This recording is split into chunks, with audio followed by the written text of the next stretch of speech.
Yes, good morning everyone. Good morning, sir. Good morning बेटा, good morning.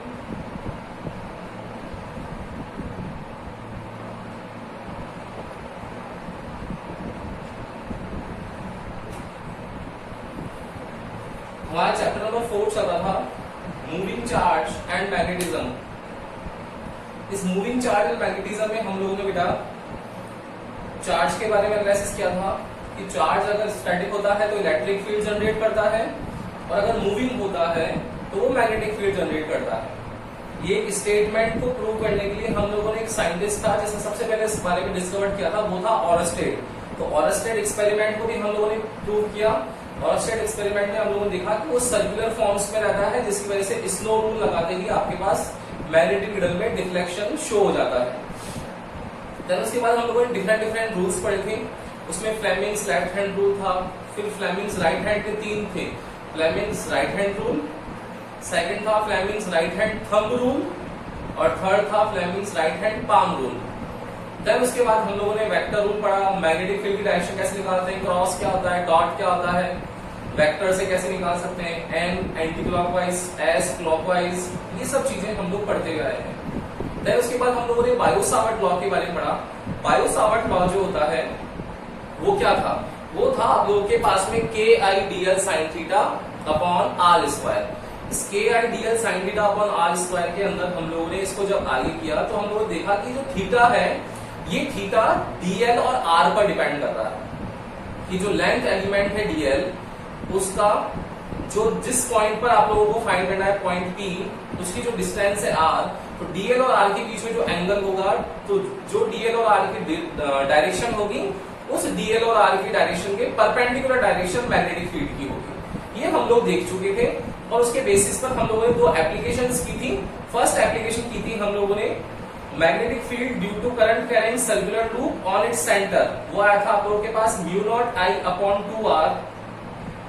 कल हम लोगों ने डेरिवेशन किया था magnetic field due to current carrying circular loop on its axis. Axis पे फाइंड किया था, तो एक्सिस पे आया था mu naught I A square upon 2 X square plus A square to the power 3/2। ये डेरिवेशन हम लोगों ने कल कर लिया था। इसका स्पेशल केस देखा था कि अगर उसका एक्सिस पॉइंट अगर 0 हो जाए तो x की वैल्यू 0 होते ही आपके पास वो सेंटर वाली वैल्यू हो जाएगी, मतलब वो एक स्टैंडर्ड डेरिवेशन था।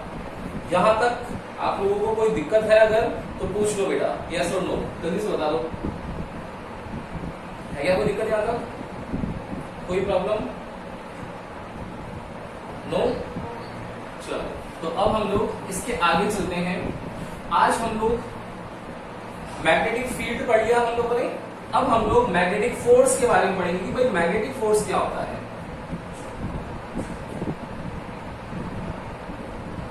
Magnetic force F M, F force के लिए एन सबस्क्रिप्ट लगा दिया फॉर मैग्नेट, क्या होगा, लेट सपोज ये देखो ये मैग्नेटिक फील्ड है। कैसा मैग्नेटिक फील्ड है बेटा, क्रॉस फॉर्म में ना, तो क्रॉस का मतलब क्या होता है, परपेंडिकुलर इनवर्ड मैग्नेटिक फील्ड है। इस मैग्नेटिक फील्ड में एक चार्ज प्रेजेंट है Q, ये चार्ज वेलोसिटी v से मूविंग कर रहा है। ओके, मैग्नेटिक फोर्स निकालना है कि इस चार्ज पर कितना मैग्नेटिक फोर्स निकलेगा। तो ये बोलता है कि यहां पर जो आप लोगों के पास मैग्नेटिक फोर्स है Fm, ये मैग्नेटिक फोर्स डिपेंड करता है ऑन द चार्ज। चार्ज पर कैसे कि अगर आप लोगों के पास में सिंगल चार्ज है, अगर 1 कूलम चार्ज है तब उसका मैग्नेटिक फोर्स कम होगा, और अगर 50 कूलम चार्ज है तो डेफिनेटली उसका फोर्स ज्यादा होगा, उसकी स्ट्रेंथ ज्यादा होने की वजह से। तो स्ट्रेंथ ज्यादा होती ही मतलब Q की वैल्यू ज्यादा होती ही मैग्नेटिक फोर्स की वैल्यू नेचुरल है कि वो इंक्रीज होगी, मतलब वो डायरेक्टली प्रोपोर्शनल है। सेकंड क्या होता है, ये बोलता है कि मैग्नेटिक फोर्स उतना ही होता है जितने की उस चार्ज पार्टिकल की वेलोसिटी है। मतलब अगर जितनी ज्यादा वेलोसिटी होगा, कोई पार्टिकल अगर आप लोगों के पास में स्टैटिक है, सोचो तो स्टैटिक चार्ज मतलब उसकी वेलोसिटी क्या है, 0 है, केवल वो वाइब्रेशन कर रहा है तो इलेक्ट्रिक फोर्स जनरेट कर रहा है। लेकिन अगर मैं इसी चार्ज को मूविंग कंडीशन में ला दूं तो जितनी ज्यादा वेलोसिटी से मूविंग करेगा उतना ही ज्यादा उसके ऊपर मैग्नेटिक फोर्स लगने वाला है। अंडरस्टूड है ये चीज, तो हमको पहले से पता थी, स्टेटमेंट जब पढ़ा था तब से, ठीक है ना। तो वेलोसिटी पे डिपेंड कर रहा है। थर्ड चीज होती है कि ये मैग्नेटिक फोर्स मैग्नेटिक फील्ड के भी डायरेक्टली प्रोपोर्शनल होता है। कि मैग्नेटिक फील्ड की स्ट्रेंथ ज्यादा है तो उस मैग्नेटिक फील्ड की स्ट्रेंथ, सोचो दो मैग्नेट है आप लोगों के पास में, एक मैग्नेट जो है जिसकी मैग्नेटिक स्ट्रेंथ कम है तो उसकी मैग्नेटिक फील्ड लाइंस कम डिस्टेंस पे निकलेगी। कम डिस्टेंस पे निकलेगी मतलब वो शॉर्टर डिस्टेंस पर ही अपना इफेक्ट रख पाएगा। लेकिन उसका मैग्नेटिक फील्ड आप लोगों ने ज्यादा कर दिया, मतलब मैग्नेटिक फील्ड लाइंस एक लॉन्ग डिस्टेंस कवर करेगी, मतलब उसके एरिया में, उसके स्पेस में जितने भी मैग्नेटिक पार्टिकल्स हैं, आयरन पार्टिकल्स हैं, उनको अट्रैक्ट करेगा वो। तो मैग्नेटिक फील्ड की स्ट्रेंथ होते ही उस मैग्नेटिक फोर्स की स्ट्रेंथ भी बढ़ जाएगी। और फोर्थ हो गया आप लोगों के पास में, magnetic force is directly proportional to angle in between velocity and magnetic field, sine angle in between velocity and magnetic field. तो जब हम लोग, जैसे देखो बायो-सावर्ट लॉ जैसी फॉर्म में है, हम लोग जब चारों को मिलाते हैं तो from equation first, second, third and fourth, magnetic force is directly proportional to QVB sin theta. जब ये प्रोपोर्शनल साइन रिमूव हो जाएगा यहां से तो FM इक्वल्स टू आ जाएगा KQVB sin theta. By experiment value of K is 1, तो FM की वैल्यू हो गई QVB sin थीटा। अभी बाय एक्सपेरिमेंट वाला क्या खेल है, देखो यहां पर चार्ज पार्टिकल कितने हैं, कितने हैं चार्ज पार्टिकल बेटा, एक तो चार्ज पार्टिकल है Q, तो Q के लिए K की वैल्यू क्या होगी 1।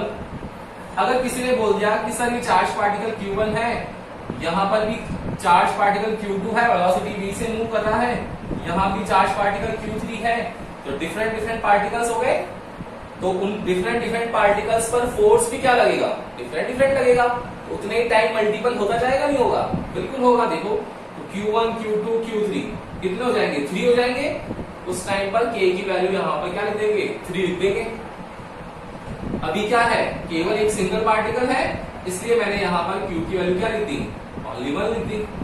आ गया, समझ में आ गया, बोलो क्लियर है ना। तो FM equals to QVB sin theta आप लोगों के पास में फॉर्म आ गई है। अब अगर आप लोग अगर इसको आगे देखना चाहो तो आपको सबको समझ में आ रहा होगा कि चार्ज तो स्केलर होता है, ये वेलोसिटी वेक्टर होती है, मैग्नेटिक फील्ड भी वेक्टर होता है, तो ये क्या AB sin थीटा की फॉर्म में है क्या।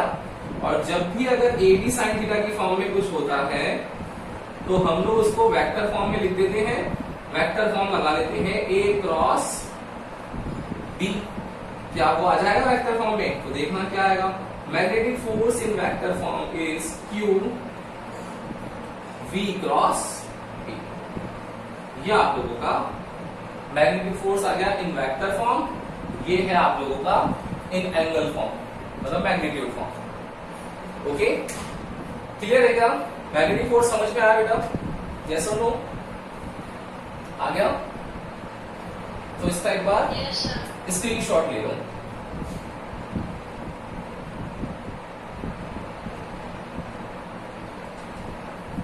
डन, लिया स्क्रीनशॉट, देखो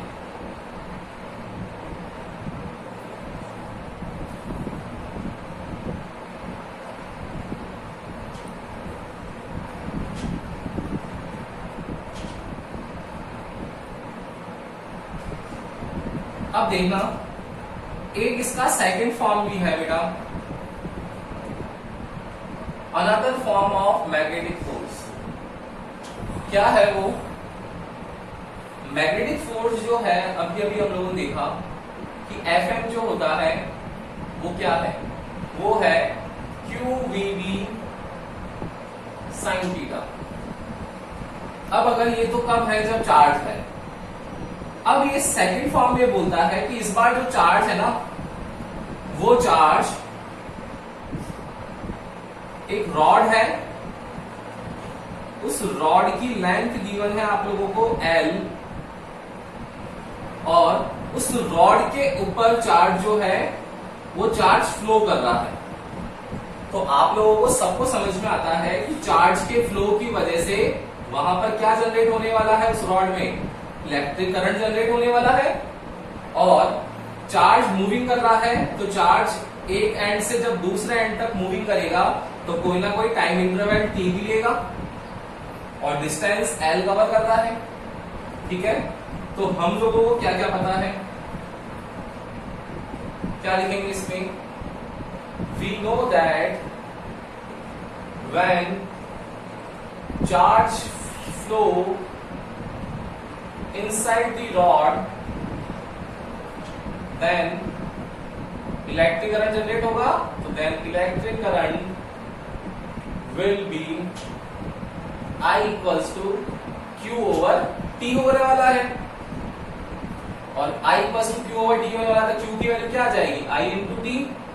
तो therefore from equation first क्या होगा, Fm equals to value of Q is I multiply by T and साथ में है VB sin थीटा। देखो क्या आप लोगों को ये V into T दिख रहा है क्या बेटा, इसको साथ लिख सकते हैं हम लोग, I V into T B sin theta, इस फॉर्म में लिख सकते हैं रीअरेंज करके, बिल्कुल लिख सकते हैं। अब देखो ये V क्या है, वेलोसिटी, T क्या है, जो चार्ज को फ्लो होने में टाइम लग रहा है वो है। तो अगर हम लोग यहां से speed equals to distance upon time की बात करें, क्योंकि चार्ज है उसकी वेलोसिटी है और वो डिस्टेंस कवर कर रहा है, तो इस फॉर्मूले से अगर हम लोग प्रूव करें तो क्या आ जाएगा, वेलोसिटी जो होगी, स्पीड जो है वेलोसिटी है, लीनियर मोशन है, डिस्टेंस क्या होगा, लेंथ के इक्वल, टाइम क्या है, t है। तो क्या यहाँ पर आपको दिख रहा है क्या कि जो रॉड की लेंथ है, डिस्टेंस, वो वेलोसिटी और टाइम के मल्टीप्लाई के इक्वल है। क्या हम लोग वहां लिख सकते हैं ऐसा, बिल्कुल लिख सकते हैं। तो देखो F M equals to I V into T की जगह क्या एल लिख देंगे हम लोग, एल बी साइन थीटा। तो देखो मैग्नेटिक फोर्स का एक दूसरा फॉर्मूला भी आ गया आपके पास में, I L B sine theta. First क्या था, F M equals to Q V B sine theta, second आ गया I L B sine theta. इसको भी अगर वेक्टर फॉर्म में लिखना चाहो तो वही वेक्टर फॉर्म में एफ एम, आई तो क्या है स्केलर, एल यहाँ पर लेंथ एलिमेंट है, मैंने आपको बता रखा है हमेशा वेक्टर फॉर्म में होता है ये, तो एल क्रॉस बी, ये आपके पास वेक्टर फॉर्म में भी आ गया। मतलब मैग्नेटिक फोर्स फाइंड करने के आप लोगों के पास दो फॉर्मूले होते हैं। तो मैग्नेटिक फोर्स फाइंड करने के दो फॉर्मूलों में बेटा फर्स्ट फॉर्मूला है कि अगर चार्ज गिवन हो तब तो आपको ये फॉर्मूला लगाना पड़ेगा, F M equal to Q V sine theta. अगर आप लोगों को चार्ज फ्लो दे रखा है तो इलेक्ट्रिक करंट का फ्लो दे रखा होगा, इलेक्ट्रिक करंट की बात करते ही आपको I L B sine theta formula लगाना है। इन दो मैग्नेटिक फोर्स के अलावा कोई फोर्स ही नहीं है। जैसे आप लोगों के इलेक्ट्रिक फोर्स था F E equal to Q E, इसके अलावा कोई फोर्स लगाते नहीं थे वहां पर, F E equal to Q E, E की जगह के क्यू अपन आर स्क्वायर देते थे तो ये कुलाम्स फॉर्म बन जाता था, यही तो था। ये देखो कुलाम्स लॉ भी तो यही था। तो ये F E equal to Q E आप लोगों के पास इलेक्ट्रिक फील्ड वाले चैप्टर में फॉर्मूला था।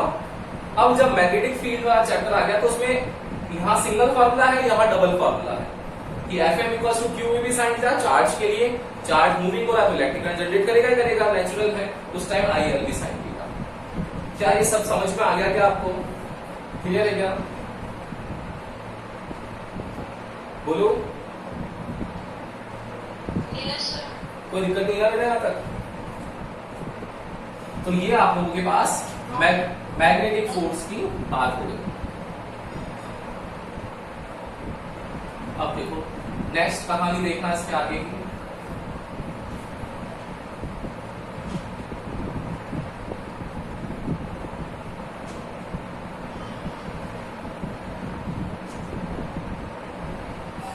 नेक्स्ट है इसमें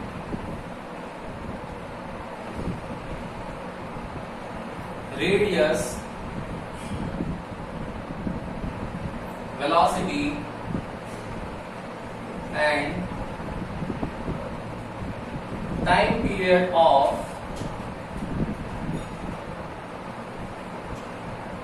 moving charge particle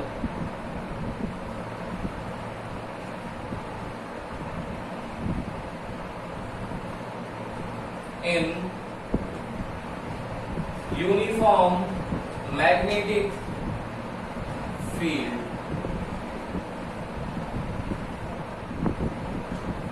next heading है, इंपॉर्टेंट है, इंपॉर्टेंट फॉर न्यूमेरिकल्स। क्या है? Radius, velocity and time period. R find कर लो, वेलोसिटी वी फाइंड कर लो and time period T find कर लो। किस किस का? मूविंग चार्ज पार्टिकल का। कहां प्रेजेंट है? यूनिफॉर्म मैग्नेटिक फील्ड में। क्या होगा? मैग्नेटिक फील्ड तो अभी भी बनाया था हम लोगों ने, क्या वापस रीड्रॉ कर सकते हैं हम लोग? देखो, ये हम लोगों ने मैग्नेटिक फील्ड ले लिया। क्या चाहिए इसमें? Moving charge particle. तो लेट्स सपोज वही चार्ज पार्टिकल है हमारे पास Q और वेलोसिटी v से मूविंग कर रहा है। क्या दिक्कत है? कोई दिक्कत नहीं है इसमें, दे सकते हैं। तो इस जब ये मूविंग कर रहा है तो इस पाथ की रेडियस क्या होगी? r। इस पाथ की वेलोसिटी क्या होगी? v। और इस पाथ का जो पूरा रोटेशन होगा तो टाइम पीरियड क्या होगा? t। ये तीनों चीजें आप लोगों को फाइंड आउट करनी है। कैसे करेंगे? आप लोग बोलोगे कि सर मैग्नेटिक फील्ड में कोई भी चार्ज मूविंग करता है, तो अभी अभी देखा हम लोगों ने कि मैग्नेटिक फोर्स लगता है। तो मैग्नेटिक फोर्स किस डायरेक्शन में लगता है? मैग्नेटिक फोर्स पता है हम लोगों को कि Q V B sin theta लगेगा, लेकिन उसकी डायरेक्शन क्या होगी? तो डायरेक्शन पता करनी पड़ेगी हम लोगों को, तभी तो हम लोग पाथ डिसाइड कर पाएंगे। बिना डायरेक्शन के पाथ डिसाइड होगा ही नहीं। पाथ डिसाइड होगा ही तो ये हम लोग फाइंड आउट कर ही नहीं पाएंगे। तो सबसे पहले हम लोगों को पाथ डिसाइड करना पड़ेगा। तो क्या लिखेंगे हम लोग? Because we know that Fm equals to Q V cross B होता है, ये लिख लिया। तो Fm की जो डायरेक्शन है वो V क्रॉस B पे डिपेंड कर रही है, नहीं कर रही है? कि V क्रॉस B का जो भी परपेंडिकुलर वेक्टर आएगा वही क्या होगा? Fm की डायरेक्शन होगी। अब सब जगह देखना, आप लोगों को सबको नॉलेज है वेक्टर की। मैंने आपको बताया था कि वेक्टर रूल से हम लोग सारी चीजें कर सकते हैं।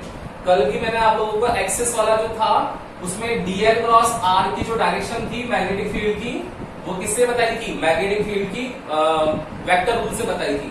आज भी मैं आप लोगों को वेक्टर रूल से बता रहा हूं, देखना बेटा क्या होगी डायरेक्शन। फर्स्ट डायरेक्शन देखो, डायरेक्शन किसकी चाहिए? वेलोसिटी की और मैग्नेटिक फील्ड की। क्या आप लोगों को देख करके लग रहा है क्या वेलोसिटी कौन सी डायरेक्शन में है? यहाँ पर बताओ, वेलोसिटी यहाँ पर प्लस y डायरेक्शन मतलब j कैप में है क्या? और मैग्नेटिक फील्ड जो है B वो minus k cap, perpendicular invert है तो माइनस k कैप होगा। यस और नो? बताओ, ये समझ में आ गया क्या आपको डायरेक्शन का मामला? कोई भी दिक्कत है बोलो यहां तक? आ गया सबको समझ में? अब देखना, अब इस वैल्यू को लिख लो तो कितना आएगा? Fm equals to Q V cross B की डायरेक्शन। तो Q को डाले, डायरेक्शन निकालेंगे सिर्फ, तो V की डायरेक्शन J कैप और मैग्नेटिक फील्ड की डायरेक्शन माइनस K कैप। तो J क्रॉस K कितना होता है? यस, J क्रॉस K कितना होगा? अरे याद ही नहीं क्या बेटा? वेक्टर रूल ध्यान है क्या? ये I कैप, ये J कैप, ये K कैप। I, J और K, अगर मैं डायरेक्शन चल रहा हूं तो I क्रॉस J K आएगा, J क्रॉस K I आएगा। तो J क्रॉस K I आएगा और माइनस साइन है, तो मैग्नेटिक फोर्स कहां लगेगा? Minus I cap. Minus I cap का मतलब क्या है? ये लगेगा इस तरफ, ये Fm की डायरेक्शन होगी। अब देखो, चार्ज है, वेलोसिटी v से मूविंग कर रहा है ऊपर की तरफ, तो मूविंग कर रहा है, लेकिन जब मूविंग कर रहा है तो उसको एक मैग्नेटिक फोर्स लग रहा है, वो अपनी तरफ खींच रहा है। देखो किस तरफ खींच रहा है? तो ये चार्ज मूविंग कर रहा है ऊपर और उसको मैग्नेटिक फोर्स खींच रहा है इस तरफ, ऊपर कर रहा है, मूविंग कर रहा है अपनी तरफ खींच रहा है। तो क्या होगा? जैसे ही खींचेगा अपनी तरफ तो देखो ये सर्कुलर पाथ में आएगा, नहीं आएगा? बिल्कुल आएगा। तो देखो ये यहां से कर्व फॉर्म में आ जाएगा, इस जगह आ जाएगा, और जैसे इस जगह आएगा तो फिर वेलोसिटी चेंज हो गई, वेलोसिटी टेंजेंट फॉर्म। अब की बार वेलोसिटी चेंज हो गई किसमें? माइनस I कैप में। तो सेकंड टाइम क्या होगा? इस बार वेलोसिटी चेंज हो जाएगी माइनस I कैप में। और मैग्नेटिक फील्ड कितना है अपना? मैग्नेटिक फील्ड तो वही है माइनस के कैप, तो एफ एम कितना आएगा, एफ एम आएगा यहाँ पर v क्रॉस बी। v कितना है माइनस आई कैप, b कितना है माइनस के कैप। देखो k क्रॉस i होता है j, i क्रॉस k क्या होगा माइनस j, और ये माइनस माइनस प्लस हो ही गया, ये देखो माइनस j, तो माइनस j कहाँ लगेगा नीचे। इस बार एफ एम की डायरेक्शन आएगी वर्टिकल डाउनवर्ड, चार्ज पार्टिकल जा रहा है ऐसे, देखो माइनस आई कैप में, कोई खींच रहा है इसको नीचे की तरफ, तो ये क्या ऐसे कर्वेचर फॉर्म में आएगा, देखो इस तरीके से आ जाएगा, यहां पर आ गया। फिर टेंजेंट ड्रॉ कर देंगे, फिर वेलोसिटी आ गई इस चार्ज पार्टिकल की, इस बार क्या आई थर्ड में वेलोसिटी आई, इस बार किसमें माइनस जे कैप में, और मैग्नेटिक फील्ड तो क्या है आपका माइनस के कैप है ही है, तो कितना आएगा F M equals to v cross b। v कितना है आपके पास माइनस जे कैप, b कितना है आपके पास minus K cap, minus minus plus होता है, और j क्रॉस k कितना हो जाएगा आई कैप, तो ये आई कैप आ गया, मतलब मैग्नेटिक फोर्स लगेगा आई कैप, मतलब इस बार ऐसा लगेगा, ये मैग्नेटिक फोर्स लग रहा है। फिर वही कोई वर्टिकल डाउनवर्ड जा रहा है, उसको कोई खींच रहा है, तो क्या होगा, वो सीधा नहीं जाकर के इस तरफ खींच रहा है तो इस तरफ घूम जाएगा, देखो इस तरफ फिर मूविंग करता हुआ यहाँ आ जाएगा, फिर वेलोसिटी भी हो जाएगी, फिर वही चार्ज क्यू, फिर अब की बार वेलोसिटी किस में आ गई फोर्थ निकाल लो, फोर्थ क्या होगा वेलोसिटी आ गई किस फॉर्म में आई कैप में, मैग्नेटिक फील्ड क्या है माइनस के कैप, देखो कितना आ गया F M Q V cross B, तो v कितना है आई कैप, ये minus K cap, k cross i होता है j, ये तो i क्रॉस k है, तो क्या हो जाएगा minus j minus minus plus j, देखो ऊपर लगेगा, तो ये सर्कुलर फॉर्म में घूमता हुआ आएगा, और इस तरीके से ये पूरा पाथ जो है वो कवर कर लेगा इस जगह पर, इस पर मैग्नेटिक फोर्स ऊपर लग जाएगा। मतलब अगर हम लोग डायरेक्शन निकाले मैग्नेटिक फोर्स की, तो मैग्नेटिक फोर्स की डायरेक्शन निकालेंगे मूविंग चार्ज पार्टिकल पर, तो हम लोगों को वो पाथ जो दिख रहा है वो पाथ सर्कुलर मोशन में दिखने लग गया। इस सर्कुलर मोशन के अंदर ऑब्जेक्ट जो है, जो चार्ज है वो वेलोसिटी v से मूविंग करेगा। क्लियर है क्या, डायरेक्शन समझ में आ गई क्या भाई, बोलो आगे समझ में। Yes, sir. एक बार इसका स्क्रीनशॉट ले लो, देन अब हम लोग radius velocity and time period find करते हैं।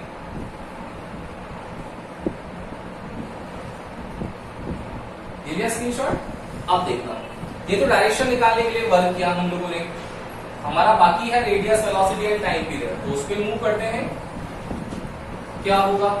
अब देखना ध्यान से, आप लोगों ने 11th क्लास में पढ़ रखा है कि जब कोई भी पार्टिकल अगर सर्कुलर पाथ में मूव करता है, तो सर्कुलर पाथ में मूव करते वक्त उसको सेंटर की ओर फोर्स होता है जो हमेशा अपनी ओर खींचता है, सेंटर की ओर फोर्स होता है वो हमेशा खींचता है। कौन सा फोर्स बोलते हैं उसको, सेंटीमीटर फोर्स बोलते हैं क्या, और उसकी वैल्यू कितनी होती है mv²/r। सेकंड चीज, यहां सेंटर की ओर देखो एक फोर्स और लग रहा है, कौन सा फोर्स लग रहा है, मैग्नेटिक फोर्स लग रहा है सॉरी, तो मैग्नेटिक फोर्स जो लग रहा है बेटा, तो मूवमेंट के लिए क्या होगा कि ये मैग्नेटिक फोर्स जो है किसके इक्वल हुआ, क्या उस सेंटीमीटर फोर्स के इक्वल होगा कि जो इसको मूविंग करवा रहा है। मतलब क्या होगा, when charge particle is moving in magnetic field B, then required centripetal force will be achieved by magnetic force। Centimetre force जो होगा किससे मिला है, मैग्नेटिक फोर्स से। That means magnetic force Fm equal होगा सेंटीमीटर फोर्स Fc के। तो magnetic force कितना है, QVB sin theta is equals to mv²/r। देखो भाई वेलोसिटी क्या है, j कैप, मैग्नेटिक फील्ड कैसा है k कैप, तो j और k मतलब v और b के बीच में हमेशा एंगल कितना रहेगा 90 डिग्री, तो for theta equals to 90 degree QVB sin 90 की वैल्यू क्या हो जाएगी 1 इक्वल्स टू कितना आएगा mv स्क्वायर अपॉन r। देखो इस v से एक v कैंसिल हो गया, मुझे r की वैल्यू निकालनी है सबसे पहले रेडियस की, तो क्या आएगी बेटा therefore radius r equals to आ जाएगा mv अपॉन qb। ये आपके पास में उस मूविंग चार्ज पार्टिकल की रेडियस निकाल ली r equals to mv upon qb। Okay, now अगर मुझे वेलोसिटी चाहिए तो क्या हम लोग यहां से वेलोसिटी निकाल सकते हैं क्या? फर्स्ट चीज रेडियस ये फाइंड कर ली हम लोगों ने। सेकंड चीज है वेलोसिटी, क्या वेलोसिटी फाइंड कर सकते हैं हम लोग? देखो बिल्कुल इजी है, किस फॉर्म में होगी वेलोसिटी निकालनी है हम लोगों को, तो QBR अपॉन m, इस फॉर्म में वेलोसिटी हो जाएगी।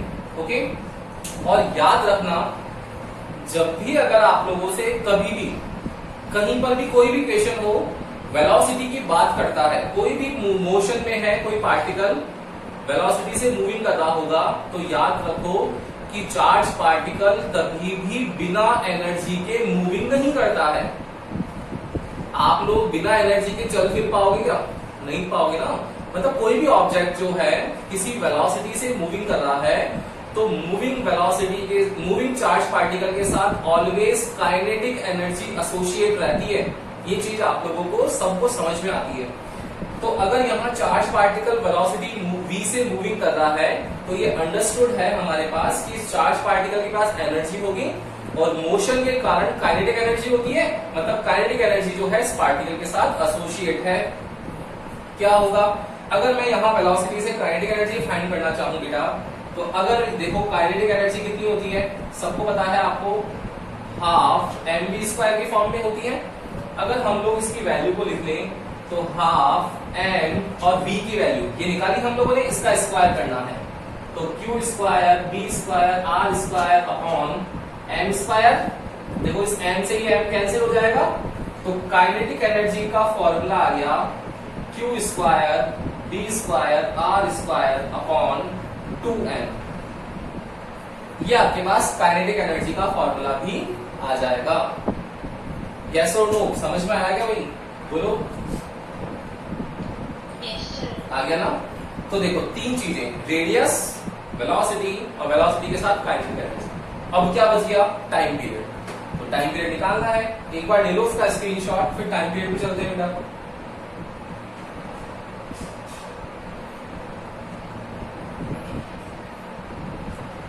लिया स्क्रीनशॉट? अब देखना, अब हम लोग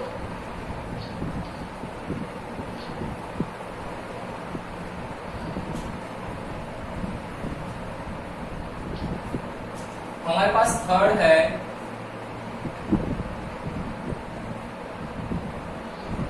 टाइम पीरियड टी।